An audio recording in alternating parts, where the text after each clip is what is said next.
जय हिंद बच्चों।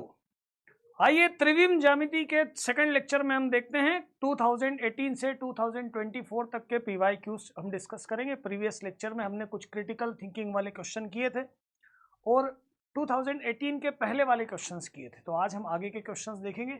अच्छे क्वेश्चंस हैं, एडवांस लेवल के क्वेश्चंस, खासकर त्रिविम ज्यामिति के आसान आते हैं, मतलब आप कर सकते हैं। थोड़ा यदि आपको कंसेप्ट सारे मालूम हो तो एक ना एक क्वेश्चन आता ही है 3D और एक वेक्टर से, वो क्वेश्चन आप आसानी से अटेम्प्ट कर सकते हैं। तो चलिए क्वेश्चन देखते हैं। आप देखेंगे क्वेश्चन किस तरह से सॉल्व होते हैं, ज़्यादा टिपिकल नहीं है, मतलब सॉल्व किए जा सकते हैं। फर्स्ट क्वेश्चन से देखते हैं, पहला क्वेश्चन देखते हैं। पहला क्वेश्चन देखते हैं। माना कि बिंदु 317 का समतल के सापेक्ष प्रतिबिंब P है, मतलब 317 का एक समतल है। इस समतल में इस 317 का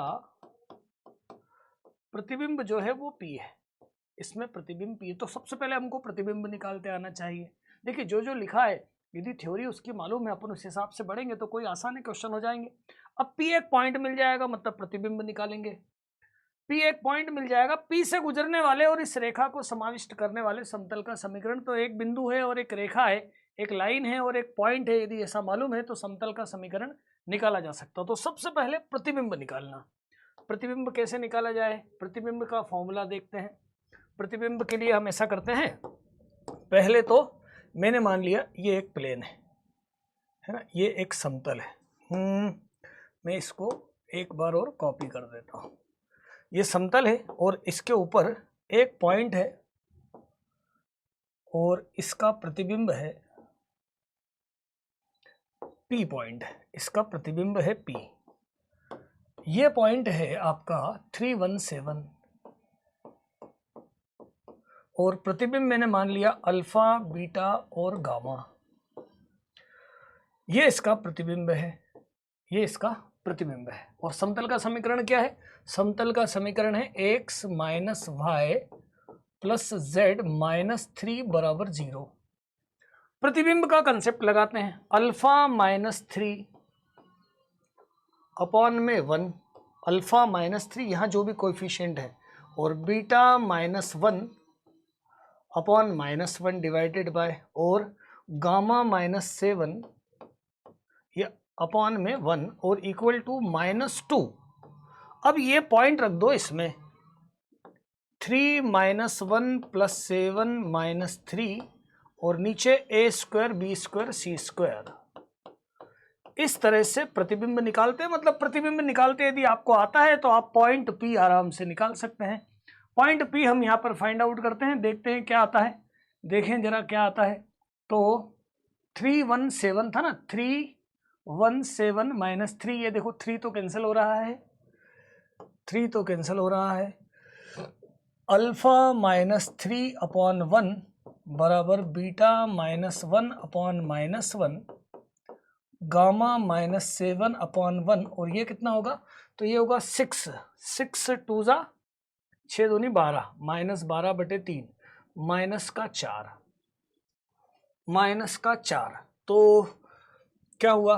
अल्फा माइनस 3 बराबर माइनस 4, बीटा माइनस 1 बराबर 4 और गामा माइनस 7 बराबर माइनस 4। तो अल्फा बराबर माइनस 1, बीटा बराबर 3 और गामा बराबर भी कितना हो जाएगा? तो 3। बीटा बराबर कितना हो जाएगा? 5 हो जाएगा। 5 और 3, मतलब P पॉइंट क्या आया? -1, 5 और 3। -1, 5 और 3 P पॉइंट आया है। जैसे देखें 3 और -1 तो 2 यहाँ रखा 1, और 5 और 1 6, -3 और 3 10 5, 5 1 6, बिल्कुल -1, 5 और 3, ये इसका प्रतिबिंब आया। ये हमने क्या निकाल लिया है? प्रतिबिंब निकाल लिया है। अब P से गुजरने वाले आ जाते हैं, है ना। अब इस समतल का समीकरण निकालना है। ये P से गुजरता है। P क्या है? P क्या है? P है -153। अच्छा, इस पे एक पॉइंट और है, इस रेखा को समाविष्ट करता है, मतलब एक इसमें मैं डायरेक्शन मान लूं तो 1 2 1 है, एक वेक्टर और एक पॉइंट है, इसी पे एक पॉइंट है, इसी लाइन पर एक पॉइंट है, 0 0 और 0। तो यहाँ पर देखो एक वेक्टर, ये मैंने ये लाइन ऐसी मान ली है ना, एक वेक्टर ये वाला मान लिया। अब समतल का समीकरण देखते हैं,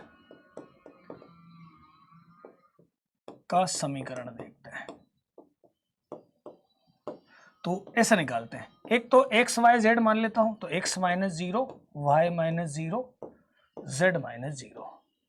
एक लाइन इससे निकालते हैं, -1 0, मतलब -1 -0, 5 -0 और 3 -0, और तीसरा है 1 2 1। ये तीनों समतलीय हैं, बराबर हो गया 0। तो क्या बनाइए, क्या आ जाएगा, तो x y z फिर -1 5 और 3 1 2 1। इसको हम सॉल्व करते हैं, तो x के साथ क्या आएगा 5 -6, y के साथ क्या आएगा -1 -3, और z के साथ क्या होगा, तो -2 -5 और बराबर 0। ये समीकरण आएगा, क्या आया, -x plus 4y minus 7z बराबर 0, या मैं ऐसा बोल सकता हूँ x minus 4y plus 7z बराबर 0। देखो जरा, इसमें आंसर आ रहा है सी वाला आंसर, इसका आ रहा है सी आंसर आ रहा है। मतलब 3 कंडीशन हो तो समतल का समीकरण निकाला जा सकता है। केवल उन्होंने एक्स्ट्रा क्या दे दिया, पहले आप प्रतिबिंब P निकालो, फिर पॉइंट और समतल को, रेखा को समाविष्ट करने वाले समतल का समीकरण बताना है, समतल का समीकरण बताना है। तो यहाँ पर 3 पॉइंट में इसको और थोड़ा सा और ज़्यादा अच्छे से बना देता हूँ, इस पॉइंट को और ज़्यादा अच्छे से बना देता हूँ, इसको थोड़ा सा और बढ़िया तरीके से एक्सप्लेन कर देते हैं। देखो ये एक समतल है ना, इसमें एक तो ये लाइन है जो कहाँ से जा रही है, 0 0 0 से जा रही है, और इसकी डायरेक्शन 1 2 1 है।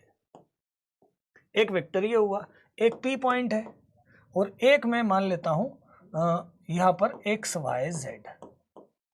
तो देखो ये एक पॉइंट PO, एक पॉइंट ये इसको मान लेता हूँ QO, PO और 1 2 1 तीनों समतलीय एक समतल में है, समतल में रखा, समतली की कंडीशन लगाई, समतल का समीकरण आ गया।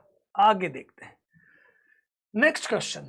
P1 और P2 दो समतल 2018 का, देखो शायद ये एक 2016 का था, एक इसके पहले तक के क्वेश्चन मैंने आपको बता दिए थे। 2018 में आया क्वेश्चन, P1 और P2 दो समतल हैं, दो समतल हैं और दो समतल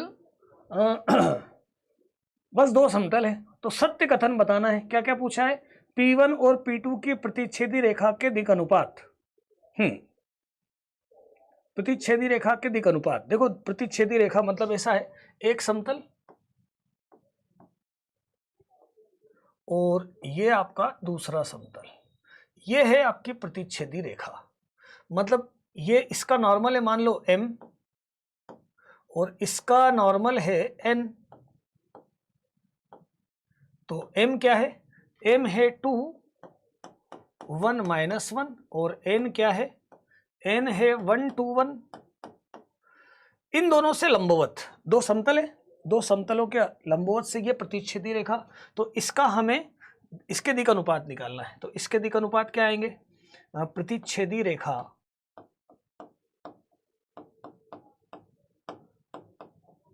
रेखा के दिक् अनुपात।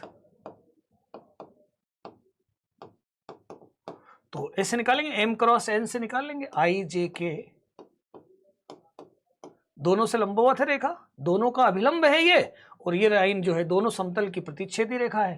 तो 2 1 -1 1 2 और 1, इसको हम निकालते हैं। तो 1 + 2 3 आए, फिर 1 + 2 3 आए, -1 -2 -3j और +3k। मतलब प्रतिच्छेद रेखा के दिक् अनुपात क्या हो गए, दिक् अनुपात हो गए 3 -3 और 3, या फिर क्या हो गए 1 -1 और 1, ऐसे हो गए। इस तरह से ये हो गए। अच्छा यहाँ दिक् अनुपात 1 2 -1 दिया, मतलब ये आपका आंसर गलत है, पहला तो गलत है। अब ये वाले जो दिक् अनुपात है इससे लंबवत हैं क्या, तो इसके ये रेखा अपन इसे लिखें x माइनस 4/3/3, 3 का डिवाइड किया, y माइनस 1/3/-3 और z/3। तो यार ये लाइन और ये लाइन तो समांतर है, लंबवत समांतर लिखा होता तो सही थी, ये तो समांतर है, मतलब ये आंसर भी गलत है। दोनों के बीच का कोण, तो दोनों समतलों के बीच का कोण निकाल लेते हैं, cos थीटा। cos थीटा किस किस में, 2 1 -1 और 1 2 1, तो 2 + 2 -1 अपॉन √ 1 to 1 मतलब 6 और 6, तो 3/6 मतलब 1/2, तो थीटा जो है वो 60 डिग्री आ गया, मतलब ये क्वेश्चन भी, ये ऑप्शन सही है, सी सही है, सी सही है। ठीक है। अब P1 और P2 की प्रतिच्छेदी रेखा, P1 और P2 की प्रतिच्छेदी रेखा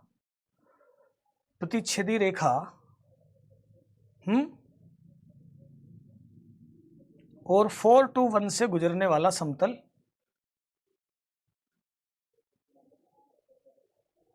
प्रतिच्छेदी रेखा तथा 4 to 1 से 4 to -2 से गुजरने वाला समतल, ऐसा है, लंबवत नहीं है, ऐसा है। प्रतिच्छेदी रेखा,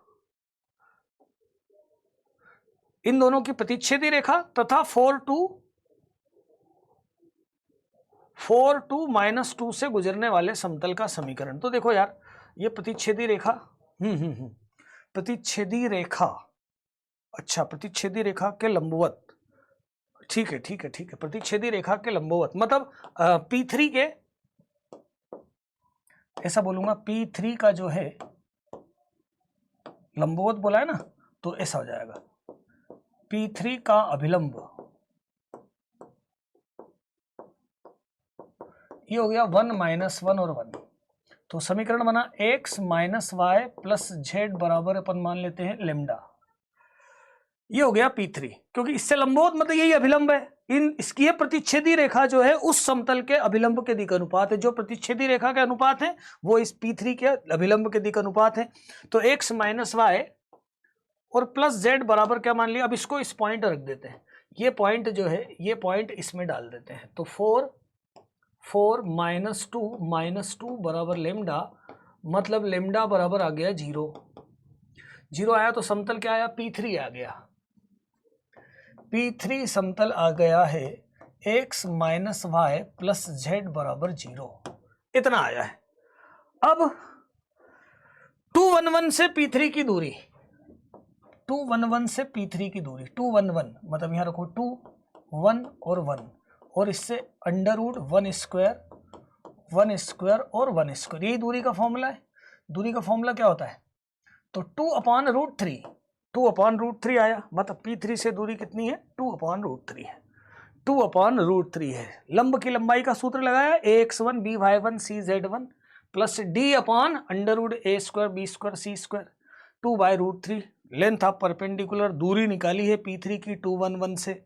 P1 और P2 की प्रतिच्छेदी रेखा के लंबवत, मतलब जो प्रतिच्छेदी रेखा के दिक् अनुपात है वो समतल के अभिलंब के दिक् अनुपात है, तो समतल का अभिलंब है तो फिर यहाँ पे रख दिया हमने समतल, ये ABC जो होता है, ये जो समतल होता है ना, AX plus BY plus CZ plus D बराबर 0, तो इसमें ABC क्या होते हैं, ABC होते हैं अभिलंब, अभिलंब के दिक् अनुपात होते हैं, तो ये अभिलंब हुआ 1 माइनस, तो समीकरण बना x 1x minus 1y plus 1z बराबर लेमडा।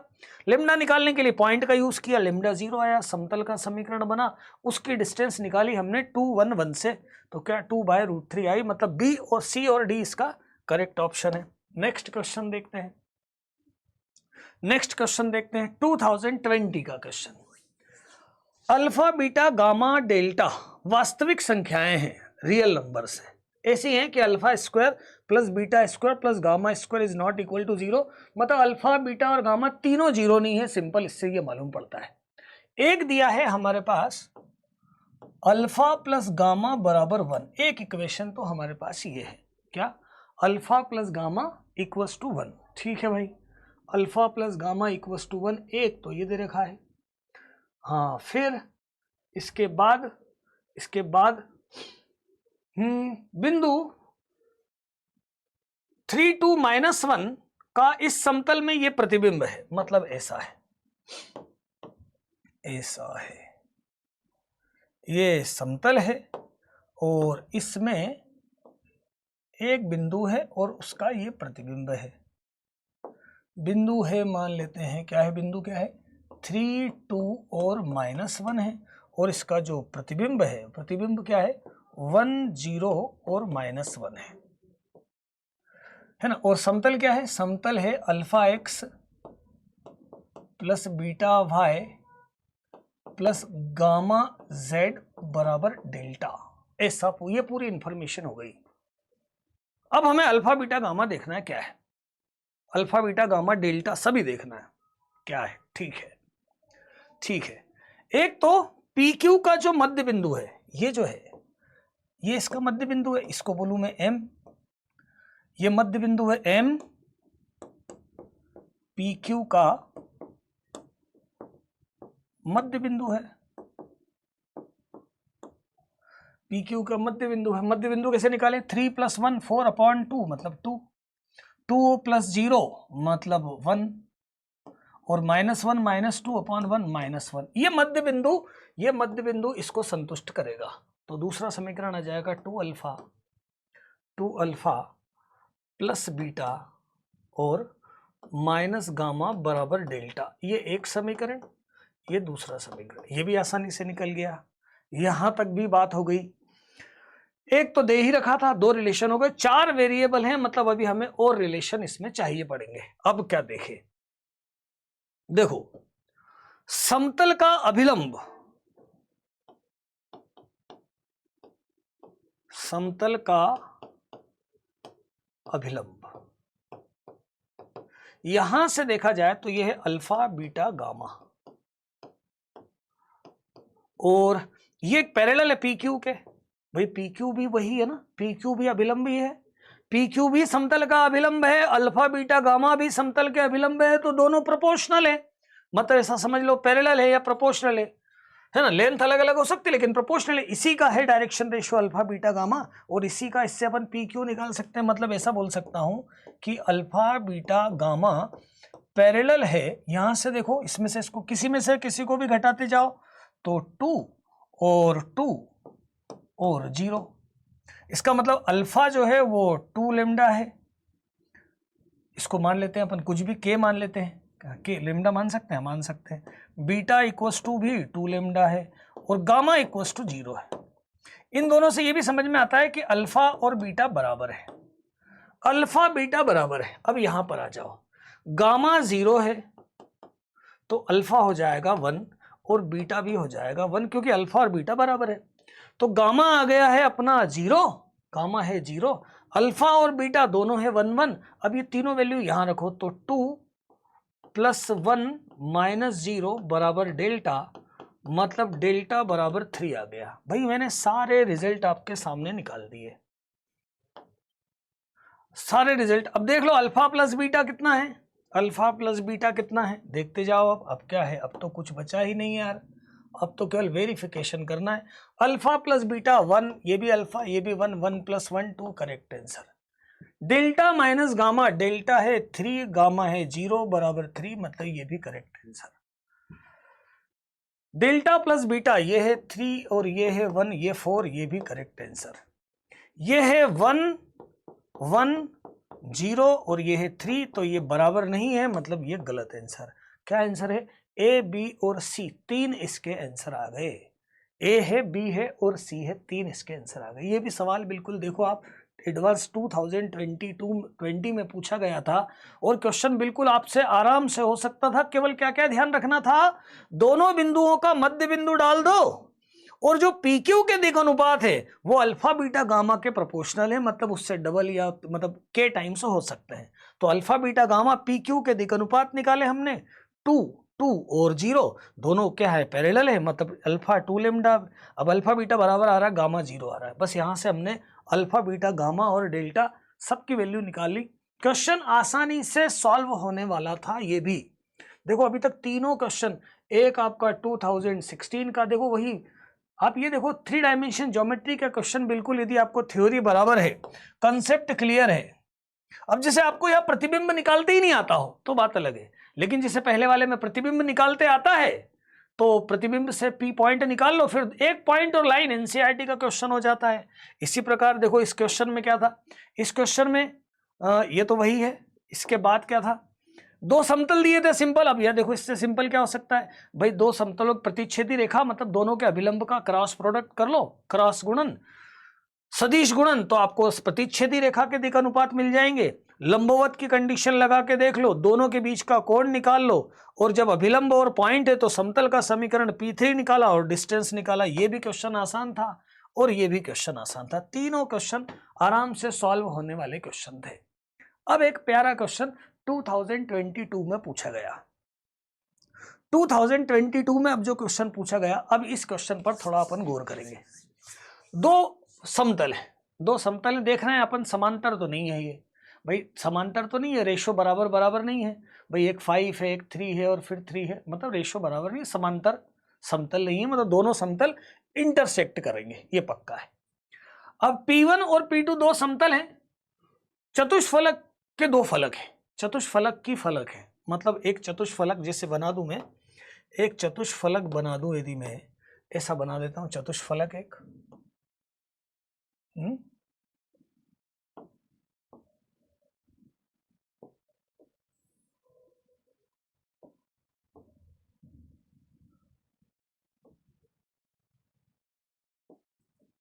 ये चतुष्फलक बना दिया मैंने।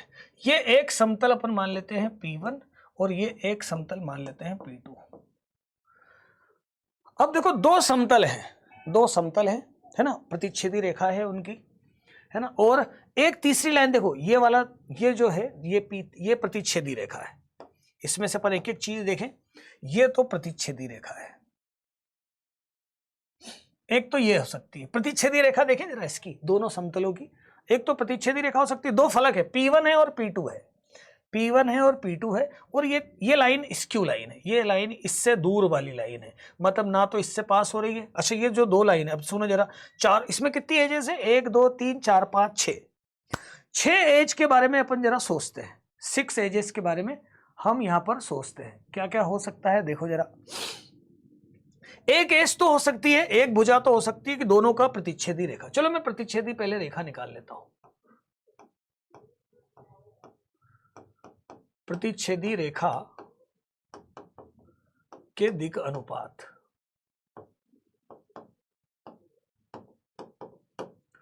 चतुष्फलक की भुजा के समीकरण हो सकते हैं, पॉसिबल कौन कौन से हैं। अब देखो यार, ये इससे दो समतल है ना, तो अब मैं तीसरी लाइन को बहुत सारी बना सकता हूं जिससे चतुष्फलक का, देखो ये लाइन, ये दो समतल है, ये लाइन में और भी बहुत सारी ड्रॉ कर सकता हूं जिससे ये क्या बन सकता है, चतुष्फलक बन सकता है। चलो प्रतिच्छेदी रेखा के दिक अनुपात मतलब m है और क्रॉस n मान लो, m n इससे ले लो, इसका डायरेक्शन कितना है, इसका अभिलंब है 10 ij के लिखता हूं, एक है 10 15 और 12, दूसरा है -2 5 और 4, इसको सॉल्व करता हूं तो 60 - 60 मतलब 0 आए, और फिर j के साथ -24 -40 -64 j, और k के साथ 50 और 30 80 के, मतलब प्रतिच्छेदी रेखा के दिक अनुपात क्या आ गए, 0 -64 और 80, और चाहो तो आप ऐसा बोल सकते हो या फिर 16 से डिवाइड कर दो, 0 -4 और 5, 0 -4 और 5, ये हो गए आपके प्रतिच्छेदी रेखा के दिक अनुपात। और इसमें कहीं भी प्रतिच्छेदी रेखा ये दिख नहीं रहा नीचे, मतलब प्रतिच्छेदी रेखा तो नहीं दे रखी है ना। प्रतिच्छेदी रेखा में यदि पूरा भी देखूं तो इसमें एक पॉइंट भी ढूंढ सकता हूं मैं, एक पॉइंट ढूंढ सकता हूं, देखो 12 पंजे 60 और 4 पंजे 20, मतलब एक पॉइंट हो सकता है, बिंदु हो सकता है, बिंदु आप कोई सा भी, एक को 0 दो को 0 रख के निकाल सकते हो। प्रतिच्छेदी रेखा पर बिंदु, क्या हो सकता है 005 हो सकता है। एक पॉइंट मैंने सर्च किया, आप और कोई पॉइंट भी सर्च कर सकते हो, लेकिन एक्स वाई 0 ले लूं और 5 ले लूं तो संतुष्ट कर रहा है। तो प्रतिच्छेदी रेखा का समीकरण आया x minus 0 upon 0, y minus 0 upon minus 4 और z minus 5 upon 5, z minus 5 upon 5। ये मेरे पास प्रतिच्छेदी रेखा का समीकरण आ गया। ये रेखा इसमें है नहीं, तो हम सोचे कि है ना कोई ऐसी रेखा का समीकरण है ही नहीं, ऐसा नहीं है। अब जरा इसके ऊपर थोड़ा सा ध्यान से गौर करेंगे, हम ध्यान से देखेंगे तो आपको बातें समझ में आना शुरू होगी, है ना। पहले मैं इसको एक बार यहां पर इसको कॉपी कर लेता हूं ताकि आप इसको अच्छे से समझ सकें। देखो ये प्रतिच्छेदी रेखा तो मैंने निकाल ली है, x upon 0, y upon minus 4 और z माइनस 5 अपॉन 5, है ना। ये मैंने रेखा निकाल ली है, ये रेखा निकाल ली है। यहां तक तो प्रतिच्छेदी रेखा का समीकरण तो मैंने निकाल लिया। पॉइंट आप कोई और भी ले सकते थे, ये कोई खास बात नहीं। अब ये प्रतिच्छेदी रेखा यहां पर है नहीं। अब देखो हो सकता है ये वाली रेखा, इस पे गौर करें पहले अपन, ये वाली रेखा, इस लाइन पे गौर करें। ये लाइन कौन सी हो सकती है भैया, ये लाइन कौन सी हो सकती है? इस रेखा की पहचान क्या है ना, प्रतिच्छेदी रेखा मतलब इसको मैं मान लेता हूं 1 नंबर की भुजा, भुजा 1 को प्रतिच्छेद नहीं करती। एक तो ये जो भुजा है, एक तो इस लाइन को प्रतिच्छेद नहीं करे और समतल पर स्थित नहीं है, समतल में पॉइंट जरूर कट रहा पर समतल की नहीं है, और समतल पर नहीं है। देखिए जरा पहली वाली लाइन समतल पर होने की कंडीशन क्या है? जैसे एक समतल है और एक लाइन है,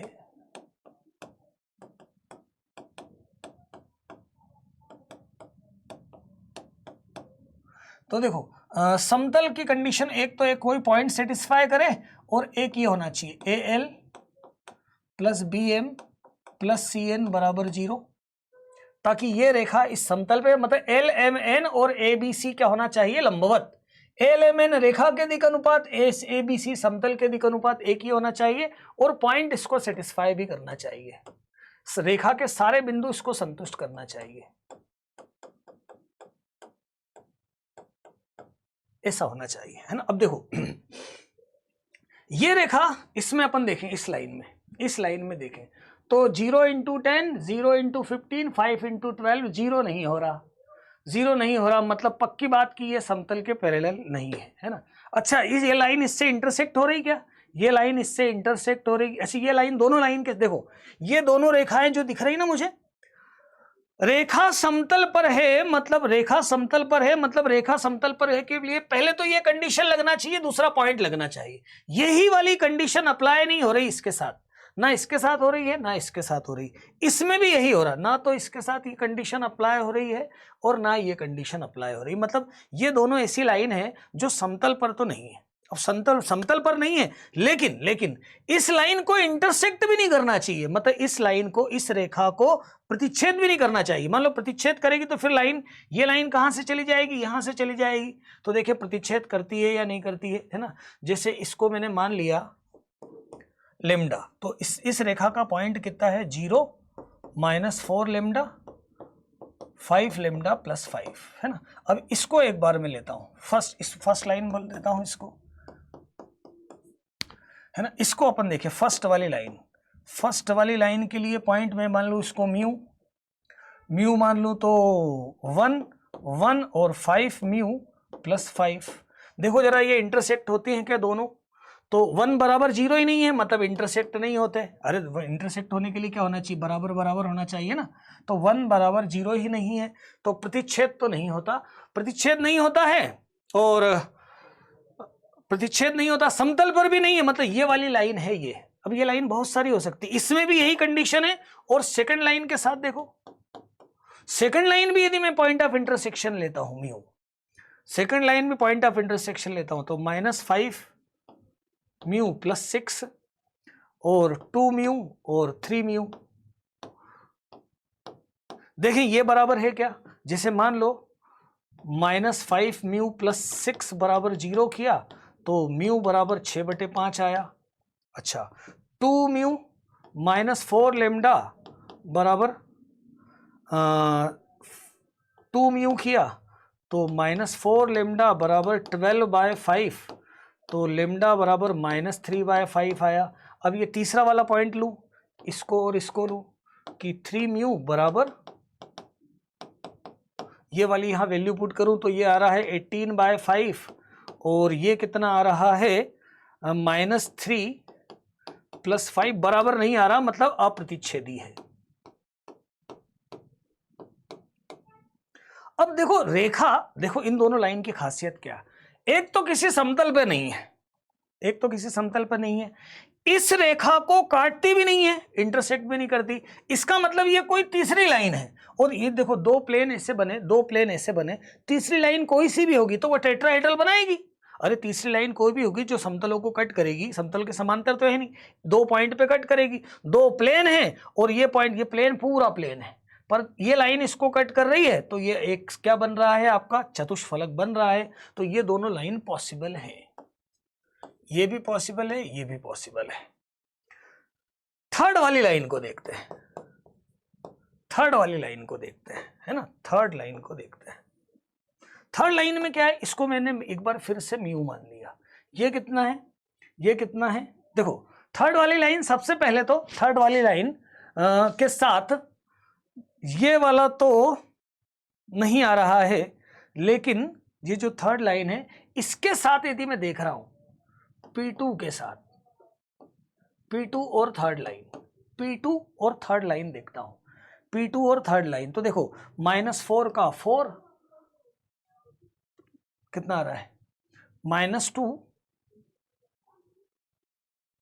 -254 -254। रेखा समतल पर तो नहीं है, रेखा समतल पर नहीं है, क्योंकि देखो इसके भी -254 है, -254 है और इसके लिए भी -254 है।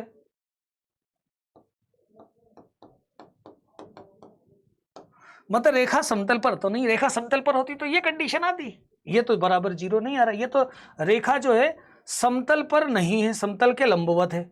मतलब P2 लंबवत है थर्ड लाइन के, थर्ड लाइन के लंबवत है, थर्ड लाइन के लंबवत है। और दूसरा थर्ड लाइन जो है, थर्ड लाइन जो है वो इससे गुजरती है क्या, थर्ड लाइन और ये प्रतिच्छेदी रेखा, इसको अपन ले ले, इससे गुजरती है क्या, तो इसके अपन कोऑर्डिनेट देखें तो -2 लेमडा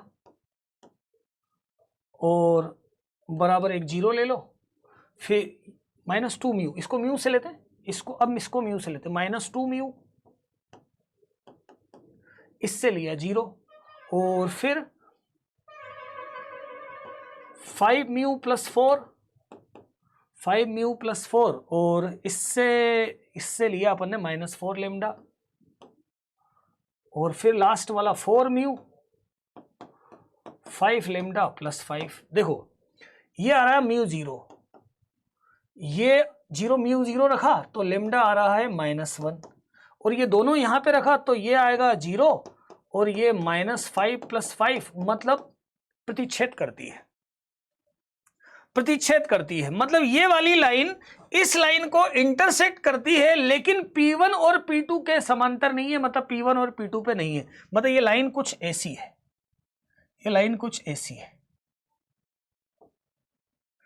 मतलब यहां से जाती तो है पर ना तो P1 की है ना ही P2 की है, मतलब ये आपकी चतुष्फलक की भुजा नहीं हो सकती। फिर से ध्यान से सुनो, ये दो रेखाएं तो ना तो P1 की है ना P2 पर है और प्रतिच्छेदी रेखा को भी इंटरसेक्ट नहीं करती है, इसको भी नहीं काट रही, मतलब थर्ड लाइन है। मतलब दो समतल के साथ ये वाली जो एक्स्ट्रा लाइन है वो चतुष्फलक बना सकती है, ये भी बना सकती है, ये भी बना सकती है, मतलब चतुष्फलक की भुजा समीकरण हो सकते हैं। तो ये दोनों हो सकते हैं। ये क्यों नहीं हो सकता, क्योंकि ये इससे तो गुजर रही है, प्रतिच्छेदी रेखा से तो जा रही है, पॉइंट भी देख रहे हैं हम, प्रतिच्छेदी रेखा से तो जा रही है, है ना, इससे तो गुजर रही है, यहां से तो गुजर रही है, लेकिन इसको इंटरसेक्ट कर रही है।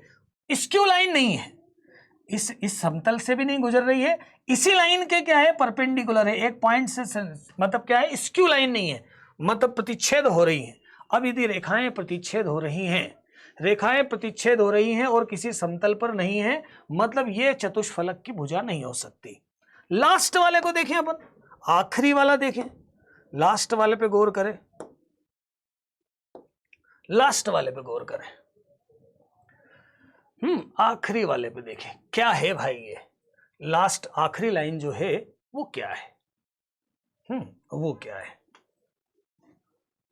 आखिरी लाइन जो है इसको मैं फोर्थ लाइन बोल देता हूं, x/1 y-4/-2 z/3।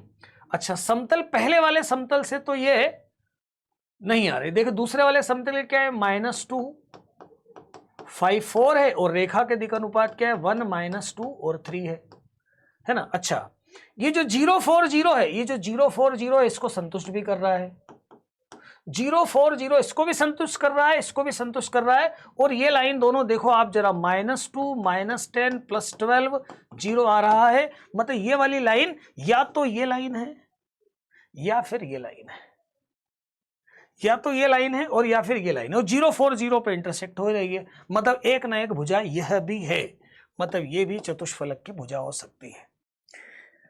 चतुष्फलक की भुजा एक तो वो वाली लाइन हो सकती है जो दोनों समतल पर नहीं है और जो प्रतिच्छेदी रेखा है उसको प्रतिच्छेद भी नहीं करे, फिर प्रतिच्छेदी रेखा खुद एक भुजा हो सकती है, या फिर ऐसी हो सकती है कि दोनों में से एक समतल पर किसी पर वो रेखा है और इस लाइन को इंटरसेक्ट भी कर रही है, तो फिर वो जो लाइन है वो इस चतुष्फलक की भुजा हो सकती है, मतलब फर्स्ट ए बी और डी ये चतुष्फलक की भुजाएं हो सकती है।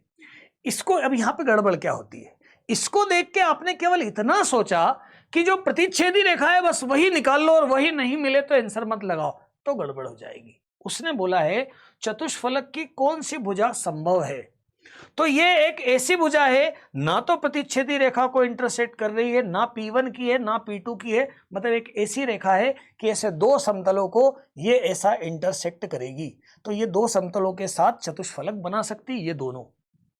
इस लाइन के साथ प्रॉब्लम क्या है, प्रतिच्छेदी रेखा से तो पास हो रही है, इंटरसेक्ट तो हो रही है, लेकिन प्लेन की नहीं है, मतलब यहां से जाने पर ना तो P1 में आ रही ना P2 में आ रही, मतलब बीच से कहीं से जा रही है, इसलिए ये पॉसिबल नहीं। ये क्या है, ये इंटरसेक्ट तो हो रही है, इंटरसेक्ट हो रही है और P2 पर मौजूद है, किस पर मौजूद है, P2 पर मौजूद है, मतलब या तो ये वाली लाइन है या ये वाली लाइन, ठीक है, मैंने इसको बोल दिया था, एक लाइन इनमें से कोई सी है और इसको इंटरसेक्ट हो रही है, मतलब ये जो है चतुष्फलक की रेखा हो सकती है, मतलब समतल पर भी है, P1 या P2 से किसी एक समतल पर है और प्रतिच्छेदी रेखा को कट भी रही है, मतलब वो भुजा चतुष्फलक की भुजा हो सकती है।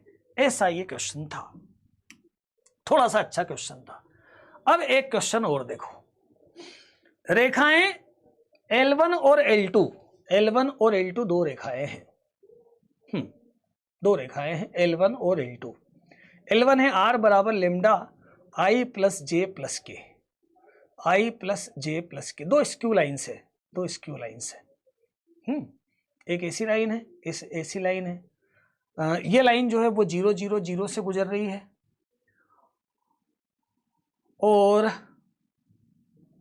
ना, ये दोनों रेखाएं हैं, दो लाइन है, ये लाइन जो है, ये जो लाइन है ये 0 0 0 से गुजर रही है और इसकी डायरेक्शन 1 1 1 है, ये लाइन L1 है। ये लाइन कैसी है, ये लाइन 0 1 -1 से गुजर रही है और इसकी डायरेक्शन 0 1 1 है, 0 1 1 है, ये L2 लाइन है, दोनों इंटरसेक्ट तो नहीं करेगी, लाइन इंटरसेक्ट नहीं हो रही है। L1 को समाविष्ट करने वाला समतल, अब जरा देखना L1 को समाविष्ट करने वाला समतल कौन सा होगा, जैसे मान लो ये लाइन है, अब इसको समाविष्ट करने वाला समतल ये रहा, ये रहा, ये रहा, ये पूरा, मतलब एक L1 के लिए समतल ये भी हो सकता है, समतल ये भी हो सकता है, ऐसे कई सारे समतल हो सकते हैं जो L1 को समाविष्ट कर सकते हैं। L1 को समाविष्ट करने वाले कई सारे समतल हो सकते हैं। तो L1 को समाविष्ट करने वाले समतलों H का समुच्चय X है। किसी समतल H की L2 से न्यूनतम संभवत दूरी DH से प्रदर्शित है, DH से प्रदर्शित है ना। जरा थोड़ा सा समझना, जैसे ये एक लाइन है और ये दूसरी लाइन है। अब ये समतल ऐसा हुआ, ये जो समतल है ना, अब ये समतल इस तरह से चल रहा है। अब समतल किसी और एक, देखो केवल ऐसा हो सकता है, ध्यान से देखना, ये एक लाइन है और ये एक समतल है।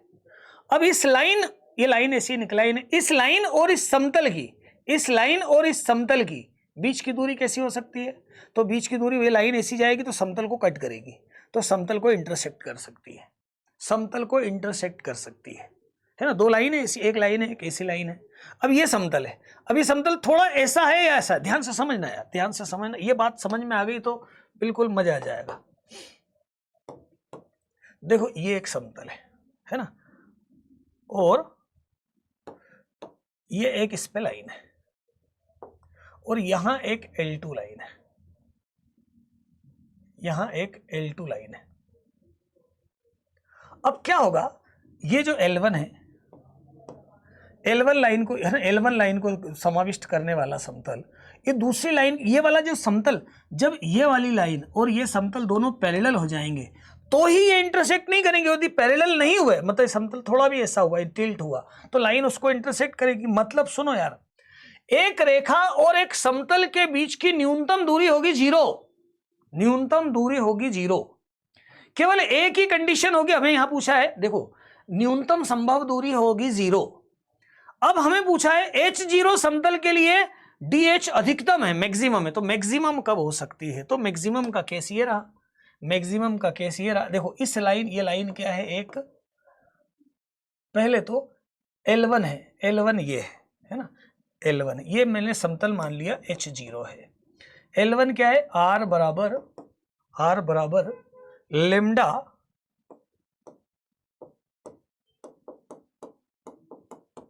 मतलब इस लाइन के डायरेक्शन रेशियो 1 1 1 है, 1 1 1 है, और पॉइंट जो है एक 0 0 0 है।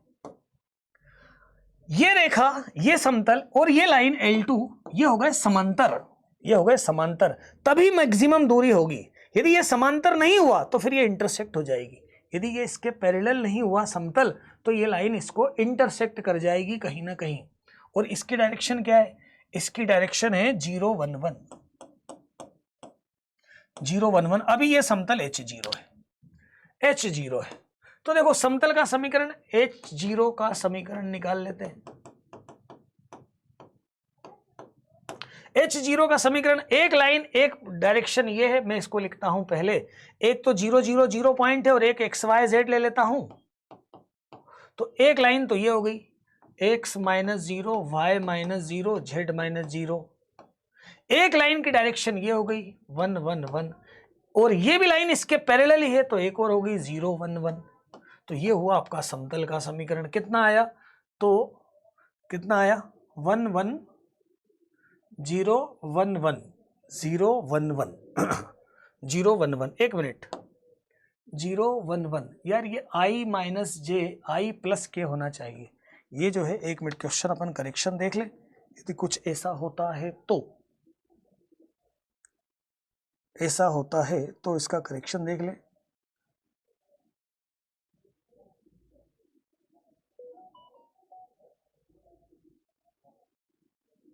क्योंकि मुझे ऐसा लग रहा है शायद ये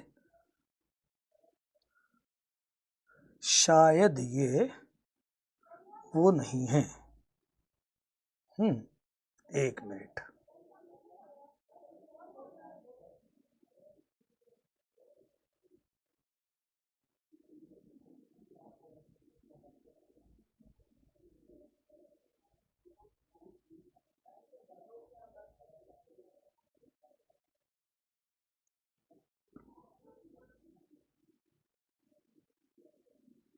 ये I प्लस के है बेटा, ये जो है मतलब ये जो है 1 0 0 है, 1 0 1 है,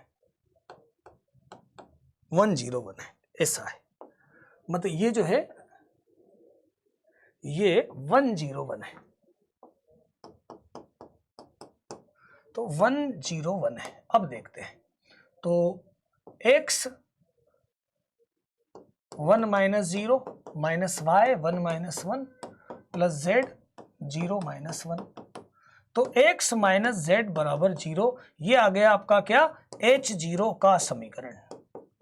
वो समतल जो L1 के समांतर है। मेरी बात जरा ध्यान से सुनो, यदि समतल इस लाइन के L1 को तो कंसिस्ट कर ही रहा है, समांतर हुआ तो इंटरसेक्ट नहीं करेगा, दूरी मिलेगी मैक्सिमम।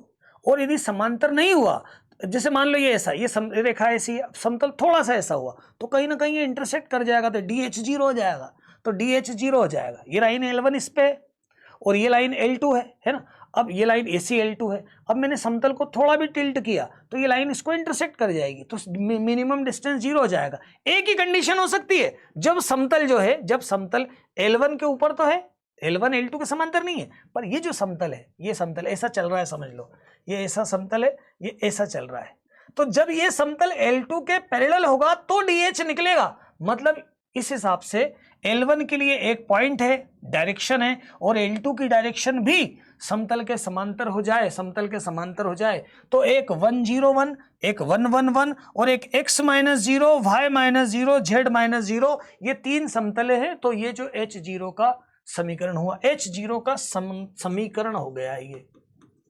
H0 का समीकरण आ गया। अब आ जाते हैं आगे, अब आ जाते हैं आगे। अच्छा, इससे इसकी दूरी निकालना है ना, चलो आ देखते हैं। H0 का समीकरण क्या हो गया अपना, x माइनस जेड। H0 का समीकरण हो गया x माइनस जेड बराबर 0। ये क्या है, H0 का समीकरण हो गया। अच्छा, अब इसकी DH दूरी मतलब L2 से दूरी निकालना, तो अब L2 से दूरी निकालना, तो L2 का ये वाला पॉइंट ले लेता हूं। ये पॉइंट कितना है, L2 पर बिंदु क्या है, L2 पर बिंदु है 1 0 1 और -1। इससे इसकी दूरी निकाल लो, दूरी का फॉर्मूला हमें मालूम है, तो DH0 आ जाएगा।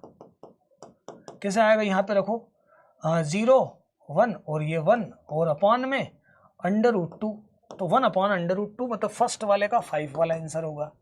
डिस्टेंस का फॉर्मूला लगाया, इसी H0 की 1 0 2 से दूरी, ये दूरी कितनी आएगी, तो 0 1 2 रखो, 0 1 और -2 रखोगे और अपॉन √, तो ये आ गई √2। इसका आंसर आ गया फोर्थ वाला। मूल बिंदु से दूरी देखोगे तो मूल बिंदु जैसे रखोगे, मूल बिंदु रखोगे 0 0, तो मूल बिंदु तो इसी समतल पे है, तो मूल बिंदु से दूरी हो गई 0, तो इसका आंसर आ गया थर्ड। अब इस प्रतिच्छेदी रेखा मतलब समतल तो अपना ये x बराबर z, ये प्रतिच्छेद बिंदु निकालो इसके, इसका प्रतिच्छेद मतलब इन तीनों के H0 ये है, ये H0 है, इन तीनों का प्रतिच्छेद बिंदु अपन देख लेते हैं। x बराबर z है, x बराबर 1 है, z बराबर भी 1 हो जाएगा और y बराबर भी 1 हो जाएगा, तो ये कितना हो गया 1 1 1। पॉइंट क्या हुआ 1 1 1, इसका प्रतिच्छेद बिंदु हो गया 1 1 1। मूल बिंदु से दूरी निकालें, मूल बिंदु से दूरी निकालें तो √1 स्क्वायर और 1 स्क्वायर मतलब क्या आ गई √3, तो डिस्टेंस आ गया √3। ये चारों क्वेश्चन हो गए। बात इतनी सी थी कि एक समतल L1 रेखा है, अब ये है L2 रेखा, अब ये है L2 रेखा, अब ये समतल L2 रेखा है, ये समतल ऐसा है, तो देखो आप पैरेलल है, अभी ये समतल ऐसा हुआ तो अब ये जाके इंटरसेक्ट हो जाएगा, ये समतल इधर हुआ तो जाके इंटरसेक्ट हो जाएगा। मिनिमम दूरी इसकी, इस लाइन की और इस समतल की न्यूनतम दूरी 0 बनेगी। अधिकतम कब बनेगी, जब ये समतल इसके पैरेलल हो जाए। एक लाइन ये वाली है, एक लाइन ये वाली है, ये है समतल, ये समतल जब इस L2 के पैरेलल है तो इससे दूरी अधिकतम होगी, और इसके अलावा मान लो ये समतल ऐसा हुआ तो फिर ये इंटरसेक्ट कर जाएगा। ऐसा समझ लो, इस पे ये लाइन है, इस पे ये एक लाइन है, ये समतल है, अभी समतल ऐसा है, ऐसा हो गया तो जाके इंटरसेक्ट कर जाएगा। ऐसा हुआ पैरेलल हुआ तो इंटरसेक्ट नहीं करेगा, मतलब L2 और समतल पैरेलल है, मतलब ये कंडीशन लेकर हमने तीन बातें देख ली। तीन बातें क्या क्या देख ली? क्या क्या देख ली? कि जब मैक्सिमम दूरी की बात हो रही है तो 101 इस समतल के समांतर है, मतलब कोप्लानर है। इस लाइन, ये लाइन इसके ऊपर है तो इसकी डायरेक्शन 111 है, और एक डायरेक्शन मैंने एक वेक्टर मैंने 0 0 0 और एक्स वाई जेड से निकाला। एक ये वाला वेक्टर, एक 111, एक 101, तीनों समतली लगाया तो H0 का समीकरण आ गया। और H0 का समीकरण जैसे ही हमने निकाल लिया H0 का, तो फिर सारे रिजल्ट निकालने में कोई दम नहीं है, कोई दम नहीं। DH0 का मान मतलब L2 का एक पॉइंट उठा और पॉइंट से पॉइंट उठाया मैंने ये वाला 0 1 -1 और इससे निकाली x - z बराबर 0 की दूरी। फिर 0 1 2 से इसकी दूरी निकाल ली, मूल बिंदु से दूरी देख ली और इससे पॉइंट ऑफ इंटरसेक्शन निकाला और उस पॉइंट ऑफ इंटरसेक्शन की प्रतिच्छेद बिंदु की मूल बिंदु से दूरी आ गई। क्वेश्चन पूरा आसानी से सॉल्व हो गया बेटा, आसानी से क्वेश्चन सॉल्व हो गया। आगे बढ़ते हैं। 2023 का एक और बहुत ही प्यारा क्वेश्चन। बोले P एक समतल है, S क्या दिया है? S देखो जरा ध्यान से। S एक वेक्टर है alpha I plus beta J plus gamma के सेट के फॉर्म में दिया है, समुच्चय के रूप में दिया है। मतलब एक कोई पॉइंट है अल्फा बीटा गामा, और वो भी कैसा है? वो भी कैसा है? Alpha square plus beta square plus gamma square बराबर 1, तथा उसके अलावा भी कुछ और है, उसके अलावा भी कुछ और है। देखो इसका मतलब तो ये हुआ कि एक स्फीयर है जो मूल बिंदु से 1 की दूरी पे, तो इस सारे अल्फा बीटा गामा इतने इतने का मतलब हुआ। इसका मतलब तो ये हुआ जैसे सर्कल, जैसे ऐसे लिया हुआ ना, X square plus Y square बराबर 1, तो ये सर्कल होता है, ये सर्कल होता है। X square plus Y square plus Z square 1 बराबर मतलब क्या होता है? ये स्फीयर होता है। तो ये एक स्फीयर है, ये एक स्फीयर है। मैंने यहां पर एक ये ऐसा स्फीयर मान लिया, ये स्फीयर है, इसका एक पॉइंट है ये ओरिजिन, और यहां से इसका जो डिस्टेंस है वो डिस्टेंस 1 है। यदि मैं केवल इतना रीड करता हूं तो इस स्फीयर के ऊपर जितने पॉइंट है वो सब अल्फा बीटा गामा है। यदि मैं केवल यहां तक पढ़ता हूं, यहां तक, ये जो अंडरलाइन किया इतना पढ़ता हूं, इस समतल को भी केवल मैं इसकी बात करता हूं, केवल इसकी बात करता हूं कि एस क्या है? Alpha I plus beta J plus gamma के, और alpha square beta square gamma square 1 मतलब यूनिट वेक्टर है। मतलब मूल बिंदु से इकाई दूरी पर जितने भी पॉइंट है वो सारे पॉइंट है। लेकिन बात पूरी नहीं हुई। बात यह हो रही है, बात यह हो रही है कि अल्फा बीटा गामा जो भी है उसकी इस समतल से दूरी 7/2 है, इस समतल से दूरी 7/2 है। मतलब इसी के ऊपर पॉइंट लेना है, पर वो बिंदु लेना है, इसी स्फीयर पे पॉइंट लेना है, पर वो वाले पॉइंट लेना है, वो वाले बिंदु लेना है जिसकी इस समतल से दूरी 7/2 है। पहले तो देखो इसकी जो है मूल बिंदु से दूरी कितनी है? मूल बिंदु से दूरी निकालूं 0 0 0 -16 √3 4 और 9, मतलब ये 16/4, तो 4 आ गई। मतलब ये जो समतल है ना, ये जो समतल है ना, ये समतल यहां से इसकी यहां से दूरी, इस पॉइंट से, इस सेंटर से ये दूरी 4 है, ये दूरी 4 है मूल बिंदु से दूरी 4 है। अब क्या बोला है? अल्फा बीटा वो लो जिसकी पी बिंदु से दूरी कितनी है? पी बिंदु से दूरी कितनी है? पी बिंदु से दूरी, पी बिंदु से दूरी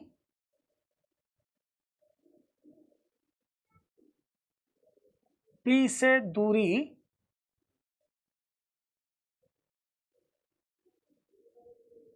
एच क्यों लिखा है? अल्फा बीटा गामा की पी से दूरी जो है, पी से दूरी वो 7/2 है, पी से दूरी 7/2 है। अब जरा समझो जरा ध्यान से, ये बड़ा शानदार बात है, ये बड़ी शानदार बात है ना। पी से, ये है समतल पी, ये है समतल पी। एक पॉइंट और, बाकी बातें क्लियर हो जाएगी। ये जितने पॉइंट है वो अल्फा बीटा गामा है इसके अनुसार, इसके अनुसार ये है समतल जो मूल बिंदु से इतनी दूरी पर है।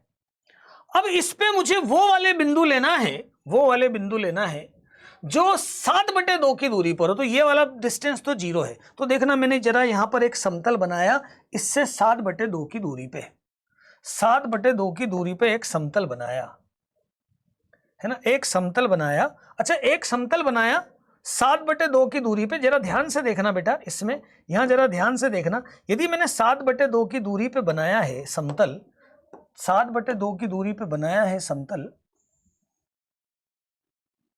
मतलब ये यहां से 1/2 दूरी पर है, 1/2 दूरी पर है। अब ये जो लाइन है, ये ऐसा समझ लो, ये जो समतल है ये इससे 7/2 की दूरी पे, और स्फीयर पे जो पॉइंट बनने वाले हैं, स्फीयर पे जो पॉइंट बनने वाले, ये स्फीयर ऐसा कटेगा, ये स्फीयर ऐसा कटेगा। ये जो लाल वाला सर्कल है ये हमारा पूरा अल्फा बीटा गामा है। ये जो रेड सर्कल है, रेड सर्कल, ये अल्फा बीटा गामा है, ये अल्फा बीटा गामा है। ये जो रेड सर्कल है ये अल्फा बीटा गामा है, ये जो रेड सर्कल है वो अल्फा बीटा गामा है। रेड रेड जितने भी पॉइंट आ रहे हैं रेड पर, वो सारे क्या हैं? रेड सर्कल पे लाल वाले वृत्त पर जितने भी बिंदु हैं वो सब अल्फा बीटा गामा है, और ऐसे बिंदु हैं जिसकी P से दूरी 7/2 है। यहां से दूरी कितनी है इसकी? यहां से दूरी इसकी 7/2 है। मतलब ये सारे पॉइंट हैं, ये सारे पॉइंट हैं, ये सारे पॉइंट हैं। अब यहां पर बात हो गई, अब ये एस है पूरा, ये मेरा पूरा एस है। मैं ऐसा समझू कि ये जो है ये पूरा एस, ये एस है, ये सर्कल है, ये सर्कल उठा के मैंने यहां रख दिया, ये एस है, ये जो सर्कल है वो एस है। अब यू वी डब्ल्यू है, इसके ऊपर 3 पॉइंट है यू वी डब्ल्यू, और कैसे है? ये मूल बिंदु से देखो, एक है यू, एक यहां है, एक यहां है, एक यहां है, ऐसे 3 है, एक यहां है, एक यहां है, ये एक मान लो यू है, एक वी है और एक डब्ल्यू है। मतलब ऐसा है यार, ये एक ऐसा है, और यहां एक ये मूल बिंदु है, एक यू वी और डब्ल्यू। ये चतुष्फलक बन रहा है, ये चतुष्फलक बन रहा है यू वी डब्ल्यू से। और हमको निकालना है यू वी डब्ल्यू से बना षटफलक, यू वी डब्ल्यू से बने षटफलक का आयतन। तो पहले तो यू वी डब्ल्यू से बने षटफलक, मतलब घनाभ फलक का आयतन, ये होगा बॉक्स यू वी डब्ल्यू। अब मैं ये यू वी डब्ल्यू बॉक्स तो नहीं निकाल पा रहा हूं, यू वी डब्ल्यू बॉक्स तो नहीं निकाल पा रहा हूं, लेकिन मैं ये जो चतुष्फलक बना, ये जो चतुष्फलक बना, ये जो चतुष्फलक बना, इसमें ये वाला समबाहु त्रिभुज बना है ना। चतुष्फलक का आयतन क्या होता है?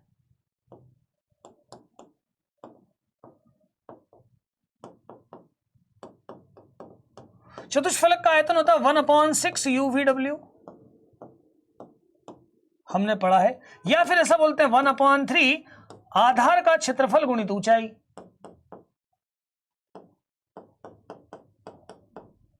ऊंचाई ऐसा होता है 1/6 है ना UVW। अब आधार का क्षेत्रफल, आधार का क्षेत्रफल, तो आधार क्या है? तो आधार एक समबाहु त्रिभुज है, आधार एक समबाहु त्रिभुज है।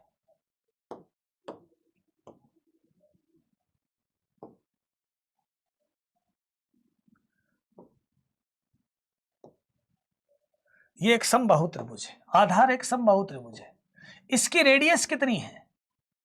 इसकी रेडियस कितनी है? ये 30 डिग्री है। इसकी रेडियस कितनी है? देखो, ये है 1, ये r, तो r स्क्वायर प्लस 1/2 का स्क्वायर बराबर 1 स्क्वायर। पाइथागोरस प्रमेय लगाया,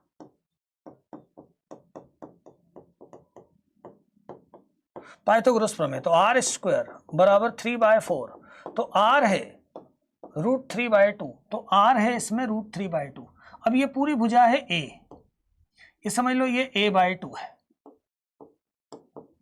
तो a/2 बराबर r cos 30, r cos 30। इस भुजा की लंबाई है a, तो आधा है a/2, ये है r, रेडियस यहां से निकाली, r cos 30, r कितना है √3/2, cos 30 भी √3/2, तो a कितना आया, तो a आया 3/2, एक 2 कैंसिल हो गया, तो a आया 3/2। अब यहां से देखा मैंने, पहले तो 1/6 UVW और बराबर 1/3, ये क्षेत्रफल कितना होता है, √3/2a², यही होता है क्षेत्रफल समबाहु त्रिभुज का, √3/4। तो समबाहु त्रिभुज का क्षेत्रफल √3/4 a² मतलब 9/4 और इंटू ऊंचाई कितनी, ऊंचाई 1/2, ऊंचाई कितनी है, ये है ऊंचाई यहां से यहां तक 1/2, तो ये 2 और इससे तो ये कैंसिल, तो इसे मैंने बोला है, इसको बोला है अपन ने v, इसको बोला है v। आयतन कितना है, षटफलक का आयतन v है, तो v बराबर कितना आ गया, तो v बराबर आया 9√3/16। हमें क्या निकालना है, 80/√3v, तो 9√3/16 और 80/√3, √3 से √3 कैंसल, 16 पंजे 80, 9 पंजे 45, 45 इसका आंसर आया, 45 इसका आंसर आया बेटा। देख लो ध्यान से, देख लो ध्यान से, ये स्फीयर है, यदि केवल x² y² बना होता वो होता सर्कल, ये स्फीयर है, ये पूरा स्फीयर 1 रेडियस का एक गोला, मूल बिंदु से 4 की दूरी, 4 की दूरी मूल बिंदु से, मतलब इससे ये मूल बिंदु से 4 की दूरी पे ये समतल है। अब इस गोले पे वो वाले बिंदु देखना है जो इससे 7/2 दूरी पर है, तो ये सर्कल मिला, मतलब एक समतल से मैंने इसको काटा, समतल से इसको काटा, कितने 7/2 के डिस्टेंस पे, मतलब इससे आधी दूरी पे, भाई टोटल 4 हो जाएगा ना, 7/2 और 1/2। ये जो लाल जितने भी पॉइंट मिले ये सारे अपने जो है ना वो हमारे अल्फा बीटा गामा है। अब इनके ऊपर 3 पॉइंट लिए, कैसे, u minus V, v minus W, w minus U, मतलब बराबर बराबर दूरी पे, u v के बीच की दूरी, v w के बीच की दूरी, u और w के बीच की दूरी, तीनों बराबर है, मतलब एक समबाहु त्रिभुज है। इसकी रेडियस निकाल के हमने इस समबाहु त्रिभुज का क्षेत्रफल निकाल लिया। समबाहु का त्रिभुज का क्षेत्रफल और ऊंचाई से हमने चतुष्फलक का आयतन निकाल लिया, जबकि हमें षटफलक का आयतन v दे रखा था। षटफलक का आयतन होता है बॉक्स UVW, तो ये जो UVW है ये है v, बस फिर उसके बाद सॉल्व हो गया। ये आपका एक अच्छा सा क्वेश्चन था, 2023 का क्वेश्चन था। एक क्वेश्चन 2024 का सिर्फ लॉजिकल क्वेश्चन था बेटा, बहुत आसान क्वेश्चन आया था। इस क्वेश्चन को यदि ध्यान से बच्चों ने केवल ढंग से किया होता तो क्वेश्चन बहुत आसान था, बस वही है उसको रीड करना, पढ़ना जरा ध्यान से आना चाहिए। ये 2024 का क्वेश्चन है यार, इन्होंने 18 लिख दिया है, ये 24 का क्वेश्चन है बेटा, ये जो है ना ये 24 का क्वेश्चन है, पिछले साल का क्वेश्चन है ये।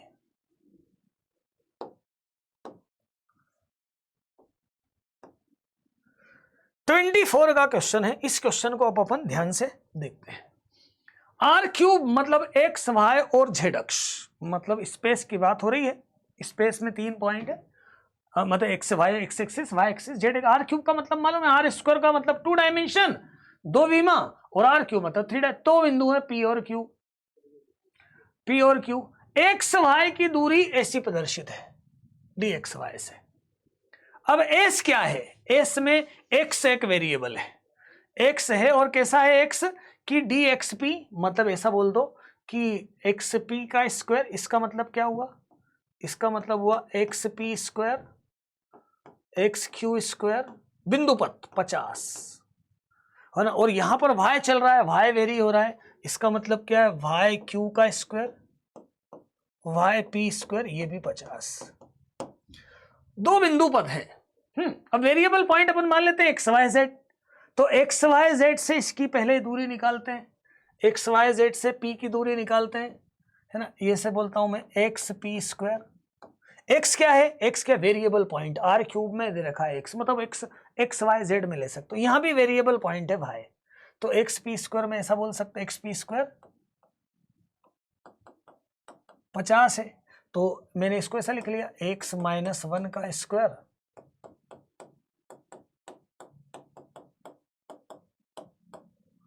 माइनस किया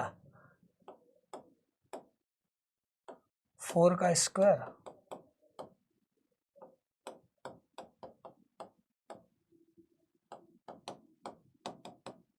पचास। ये कैंसिल हो गया, ये कितना आया एक्स स्क्वायर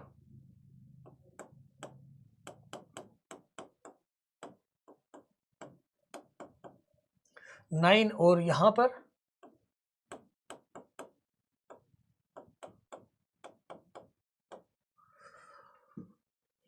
और माइनस लगेगा ना, यहां पर माइनस लगेगा।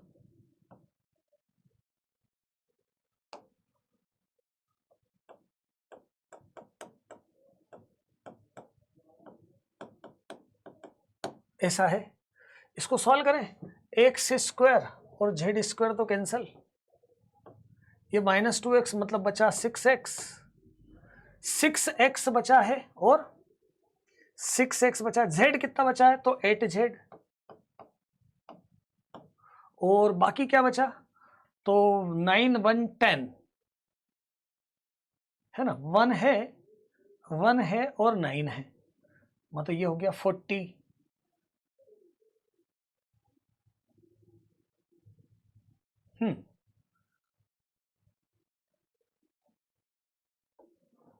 40 40 और 16, 40 और 16 56 और -1 मतलब -55 बराबर 50। अब जरा समझो क्या हुआ,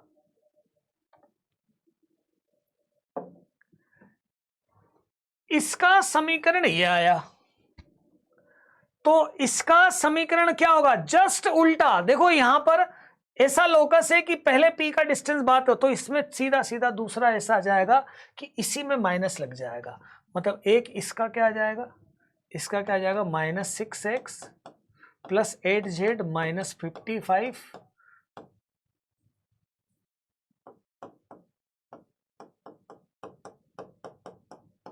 50 ऐसा आ जाएगा।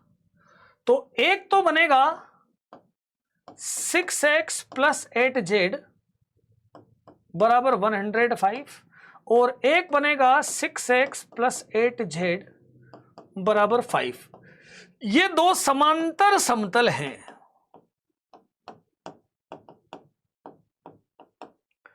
दोनों बिंदु पथ निकाले भाई, दो बिंदुओं से दूरियों के जो दूरियों निकालकर उनके वर्गों का अंतर लिया तो समतल बनता है। तो एक समतल दो समतल बने, एक समतल दो दोनों समांतर समतल बने हैं, दोनों समांतर समतल बने हैं। ये समतल पे जितने बिंदु हैं वो एस है और इस समतल पे जितने बिंदु हैं वो टी है। इस समतल पे जो जितने बिंदु हैं उन्हें हम एस से नाम दे रहे हैं और इस समतल पे जो बिंदु है उसको हम टी से नाम दे रहे हैं। एस के बिंदु लेकर त्रिभुज का क्षेत्रफल 1 हो सकता है, ऐसा 1 हो सकता है। अब जरा समझें इस बात को, अब जरा इस बात को समझें, 1 हो सकता है। तो यार दो समतल अपन बना रहे हैं, अच्छा एस और टी के मध्य की दूरी भी निकाल देता हूं, एस तथा टी के मध्य दूरी भी निकाल देता हूं। इसमें से इसको घटाओ 100 और √6 स्क्वायर प्लस 8 स्क्वायर 10, तो इनके बीच की दूरी 10 है। मतलब स्थिति ऐसी है, स्थिति ऐसी है, क्या स्थिति है, एक ये समतल है,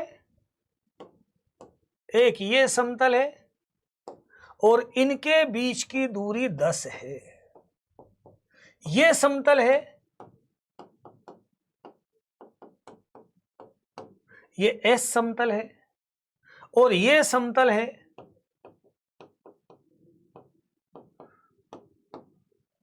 जेड ही था ना, और ये समतल है टी। ये दो समतल हैं जिनके बीच की, ऐसे दो समतल हैं और जिनके बीच की दूरी टी है। देख लो,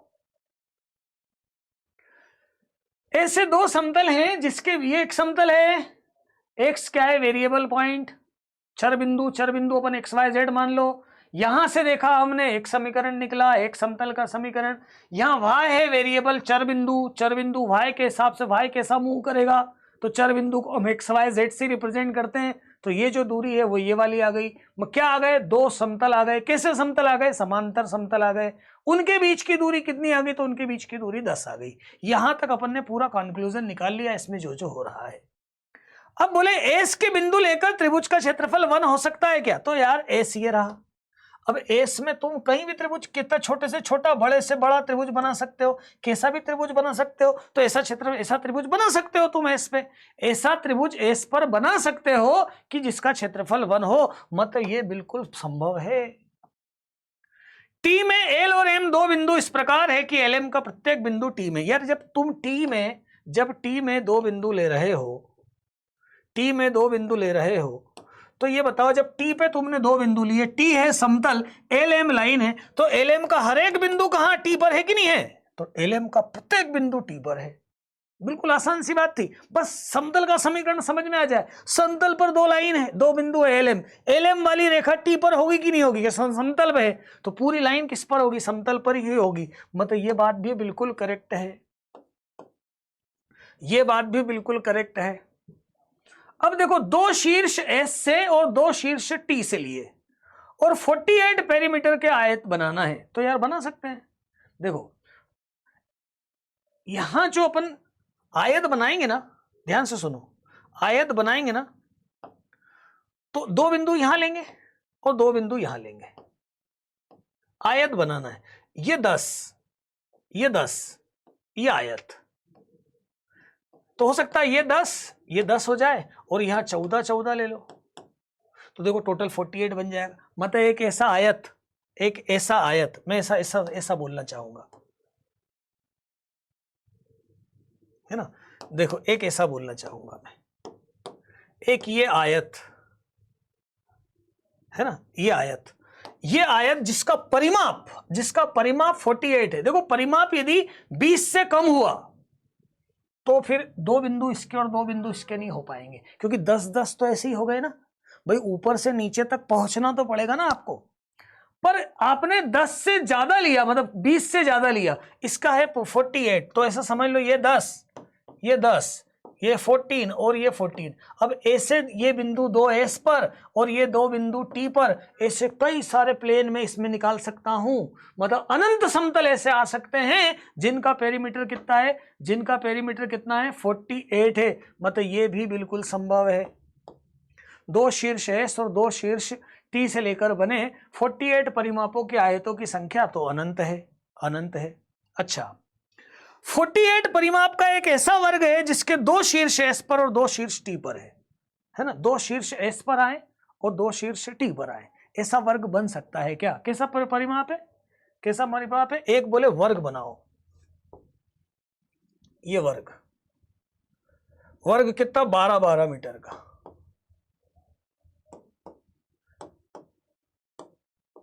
अब ऐसा हो सकता है क्या कि ये जो दो बिंदु हैं ये एस पर हो और ये दो बिंदु हैं टी पर हो, तो हमको लग रहा है कि इसको मैं आगे ले जाके इसमें फंसाऊंगा तो फंसेगा ही नहीं, क्योंकि ये तो 10 है, ये तो 10 है, तो ऐसा वर्ग इसके बीच में आ ही नहीं सकता कि कितना हो, 48 पेरीमीटर हो। लेकिन मैं बोल रहा हूं कि इसको क्या करो, इसको करो तिरछा, है तो वर्ग ना, है तो वर्ग, इसको करो तिरछा और इसके बीच में फंसा दो। मतलब एक लाइन पहुंचाओ यहाँ, एक लाइन पहुंचाओ यहाँ और ये तिरछा कर दो, तो ये वर्ग इसमें सेट होगा कि नहीं होगा। अरे ये दो लाइन है, इसको मुझे सेट करना है दो समतल के बीच में, तो दो समतल के बीच में खड़ा तो नहीं घुसा सकता, इसको मैं तिरछा कर दूं और ये वर्ग तो फिर भी है। तो ये देखो 2 पॉइंट एस पे है, अब ये 12 है, ये 90 डिग्री है, क्योंकि इसी को लिया मैंने, ऐसा पूरा स्ट्रक्चर, इसको ऐसा टिल्ट किया, दो पॉइंट इस पे सेट किए, 2 पॉइंट इस पे, वर्ग बना 48 पेरीमीटर का, दो बिंदु एस पर और दो बिंदु टी पर। गलती जो हुई इस क्वेश्चन में बच्चों से यही हुई है कि ये वाली बात समझ में नहीं आई, जबकि 48 पेरीमीटर का भी एक वर्ग ऐसा संभव है जिसके दो शीर्ष एस पर और दो शीर्ष टी पर हो। दो शीर्ष टी, आयत के मामले में भी वही बात है। हाँ 20 से छोटा हुआ तो ना तो फिर अपन इसमें आयत रख सकते हैं भाई, 20 से ही छोटा हुआ तो कैसे आएगा, मतलब परिमाप 20 से कम हुआ तो फिर ना तो वर्ग वंश इसके अंदर रख सकता है ना आयत, क्योंकि वो तो वहां तक पहुंचेगा ही नहीं। 10 तो यही दो हो गए, मिनिमम 10 है। इन दो समतलों के बीच में 2 पॉइंट के बीच की दूरी, इन दो समतलों के बीच में 2 पॉइंट के बीच की दूरी मिनिमम 10 है। ज्यादा तो कितनी भी हो सकती है, ऐसी तिरछी कर देंगे ना लाइन, ज्यादा तो कितनी भी हो सकती है। मतलब इसके चारों ऑप्शन सही थे।